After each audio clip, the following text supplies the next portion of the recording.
High Welcome Fantasy. to the show, everybody. I'm Greg Gilbo. New episode of High Fantasy coming at you live from New Life TV Studios, live in Anaheim, California. Woo! What is born? What? Huh? All right.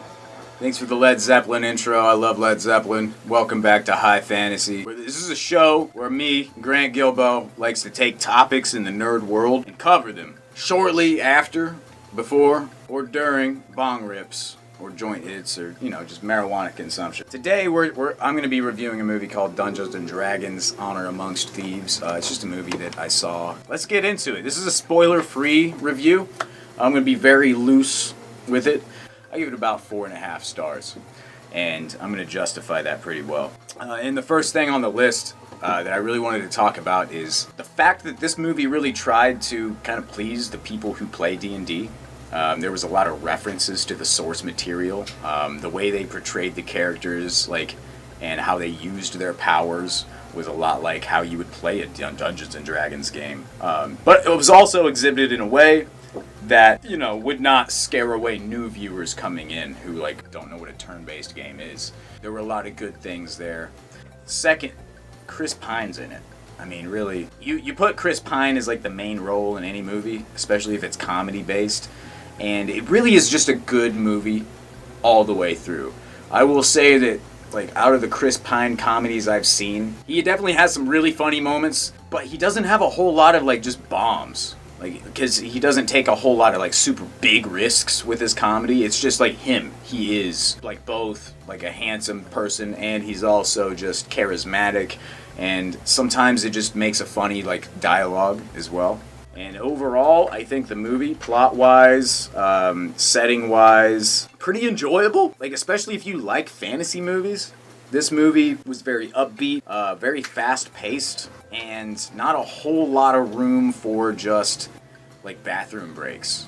There wasn't parts of the movie where you could just get up, go use the restroom, and come back and be all right, we're still in this scene at this part in time, and I didn't miss much, maybe a few key details. No, it's 3 scenes went by when you went piss. So that is something to note, so don't drink a bunch. 2 more things I really liked about it was the race halflings. The way they did halflings was really fun. I'm not going to spoil too much there, but there's a nice little celebrity cameo, thank you. And I'll say this much. It's not like how Lord of the Rings does hobbits, where they make them look like hobbits, like a separate race.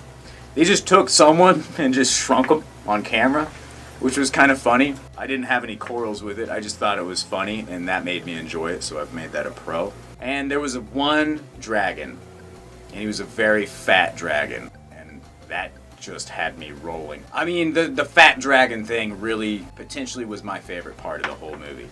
So the negatives, kind of like I was saying earlier, the pace was pretty fast, so it did feel a little rushed. In Dungeons and Dragons, when you have a campaign, which I would call this movie one campaign, right? You might be doing that campaign for the next year with your friends, 4 to 6 hour sessions once a week. You might be doing a whole campaign over the course of a year.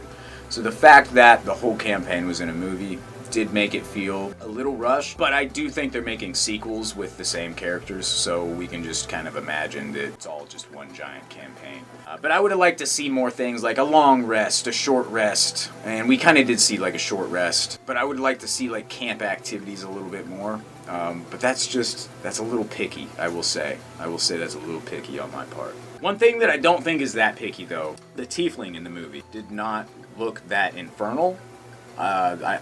I don't know if that was a decision they made for all tieflings or a decision they made for that one, because I know tieflings can all look different. They can all have different skin colors. They can all kind of look less infernal, more infernal.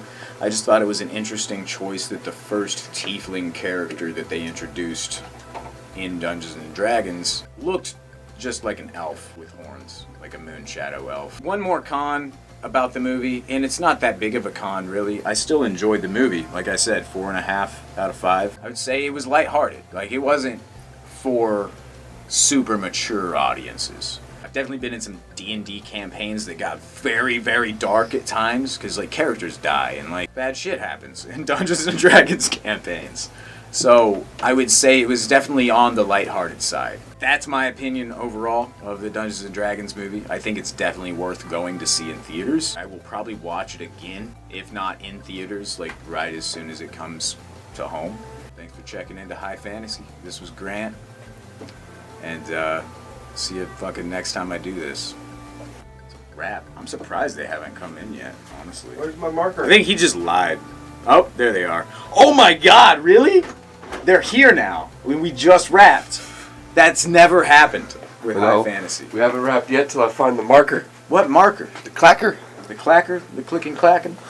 Well, it's probably over there with all the other black stuff in here. Listen, dude. I mean, I got it. All right. it's like a studio. Like the walls are black. Like the equipment is black. Like it's all black. And so's that. Marker.